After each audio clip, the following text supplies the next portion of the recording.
ঘনী নলগা ঘৰত বোলে দিনতে চলে। আমি দুইজনে হিচাপ এটা উলিয়ালোঁ। আজি প্ৰথম এইটো কথা ক'ম, আমি বাটত পাতিছিলোঁ, ক'তো কোৱা হোৱা নাই। এইটো বেহাৰবাৰীখনতো বহুত দীঘলীয়া চিৰিয়েল, এইটো আমি প্ৰত্যেকেই জানো। ফেব্ৰুৱাৰীত আমি তাৰিখটো পাহৰিলোঁ। ফেব্ৰুৱাৰীত আপোনালোকৰ আশীৰ্বাদত বেহাৰবাৰীত 3500 খণ্ড হ'বলৈ গৈ আছে। সকলো ৰাইজক ধন্যবাদ। আৰু মই মোৰ নিজৰ ব্যক্তিগত এই মদাহী চৰিত্ৰ তাতোতো বহুত কৰিছোঁ, দেখিছে নাটকে চিনেমা এনেকৈ মিলি প্ৰায় মানে মই 200 মানৰ বেছি মদাহী চৰিত্ৰ কৰিছোঁ মোৰ জীৱনত। আৰু আমি দুইটা হিচাপ উলিয়াইছোঁ, এই 10 বছৰ বেছি হ'ল। 10 বছৰত কে মোহনে যিমান চিন কৰিছোঁ, প্ৰায় 30,000 মানৰ বেছি চিন কৰিছোঁ আমি দুইটা, যদি আমি 10টাকেও ধৰোঁ ডেইলি।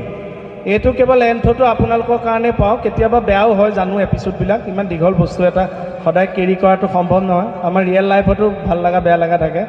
অনুষ্ঠান শেষ কৰাৰ আগত বিশেষকৈ ছাত্ৰ ছাত্ৰীসকলক কৈ থৈ যাওঁ, ইংৰাজীতে ক'ম, অসমীয়াত নকওঁ, যে winners don't do different things, they do things differently. সফল মানুহে বেলেগ কাম নকৰে, তেওঁলোকে কামবোৰ বেলেগ ধৰণেৰে কৰে। জীৱনত আমাৰ এই প্ৰতিযোগিতাৰ জীৱনত আমাৰ মাৰ্কছ লাগিবই। Thank you. পৃথিৱীখন প্ৰতিযোগিতাত থাকোঁ আমি, গতিকে মাৰ্কছ লাগিবই ভাল কলেজত যাবলৈ, আগবাঢ়ি যাবলৈ। কিন্তু এনেকুৱা কথাও নহয় যে এসোপা মাৰ্কছ লৈ যদি মই ক'ৰবাত বাহিৰত থাকি ইয়াত মোৰ নিজৰ মা দেউতাক অকলে থৈ অসুবিধাত পেলাই যদি বাহিৰত মই ডাঙৰ চাকৰি কৰাতকৈ 80% লৈ বাহিৰত ডাঙৰ চাকৰি কৰাতকৈ এই অসমতে মা দেউতাৰ লগত 50% হ'লেও বহুত। কিন্তু মই ভাবোঁ শিক্ষিত হ'ব লাগে, শিক্ষিতৰ লগতে জ্ঞানীও হ'ব লাগে, বুজি পাব লাগে। নহ'লে আমাৰ বেছি চোকা মানুহবিলাক চব বাহিৰলৈ গুচি যায়, অসমত কোন থাকিব, হয় নহয়?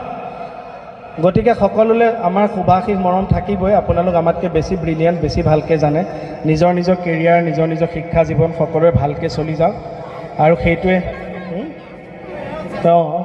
য'ত গতিকে আপোনালোক আগবাঢ়ি যাওক, আমি সেইটোৱে কামনা ৰাখিলোঁ। আৰু মই শেষত এটা কথা কওঁ, কৈ সামৰণি মাৰোঁ আৰু থেংক ইউ ইমানখিনি উৎসাহ দিলে। আৰু প্ৰমোশ্যন অকণমানো কৰি থৈ যাওঁ, ইমান মানুহৰ সুবিধাটো আমিও নাপাওঁ।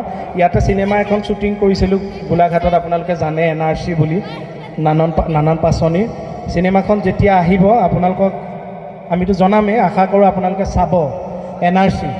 আৰু আপোনালোকৰ ইয়াৰে আমাৰ শ্ৰদ্ধাৰ অভিনেতা অৰুণ হাজৰিকাদেৱৰ লগত ময়ো এতিয়া অভিনয় কৰি আছোঁ, সৰসজ্জা বুলি এখন, নগাঁৱতে শ্বুটিং হৈ আছে। আগতীয়াকৈ এবাৰ কৈ থ'লোঁ, সময়ত আহিলে চাব আৰু সেই উৎসাহটো ৰাখিব উদ্যোগটোৰ প্ৰতি। শেষত জয় জুবিন দা, শেষত এটা কথাই কৈ থৈ যাওঁ, জাপানত এটা শিক্ষা আছে, সেইটো কিংছ